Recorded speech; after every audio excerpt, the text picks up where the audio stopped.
लाखों घर बर्बाद हो गए इस दहेज की बोली पे, लाखों घर बर्बाद हो गए इस दहेज की बोली पे। अड़ती चढ़ी है हजारों कन्या, पर बैठ ना पाई डोली पे, पर बैठ ना पाई डोली पे। अरे बाप की पगड़ी होती है बेटियां, माँ का रेशमी परिधान होती है बेटियां। बाप की पगड़ी होती है बेटियां, माँ का रेशमी परिधान होती है बेटियां। भगवान का दिया हुआ सबसे प्यारा वरदान होती है बेटियां, भगवान का दिया हुआ सबसे प्यारा वरदान होती है बेटियां। आप सबों से निवेदन, बेटी मन पर, महतारी मन पर एक बार जोरदार ताली बौछार करो। जिन पर गांव ले आके, जिन मन हम दूसर गांव के मैके ला छोड़ के अपन रिश्ता नाचा सब ला छोड़ के आज आपके गांव ला रोशन करत है। बेटी मन हा दुख लतारत है संगवारी हो। वास्तव में ये बेटी नहीं थी तो हमारे संसार में बसती।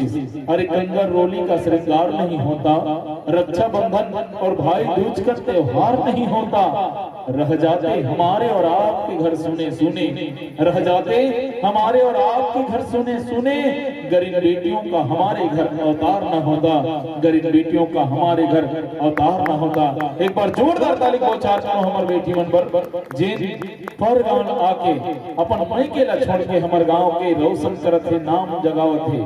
अब संगवारी हो, जब महतारी मन मैके जाते तो मैके जाए बाद घलो ससुराल के चिंता रहे, फिकर रहे। महतारी मन हर 2 दिन पर घूमे पर चल दी ना, कोनो काम पड़े रही, कोनो बूता रहे तो ऊंचे ले सुस्ता करते के मोल लेनहार आ जतीस, मोल नंगरिया आ जतीस। अब यही भाव ले जोड़े एक बड़ सुंदर गीत, मोल नंगरिया ला कह देवे संदेश, आके मोला ले जहिना। अब संगवारी आप सब ला जोड़न ये सुंदर प्रस्तुति के साथ।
Viva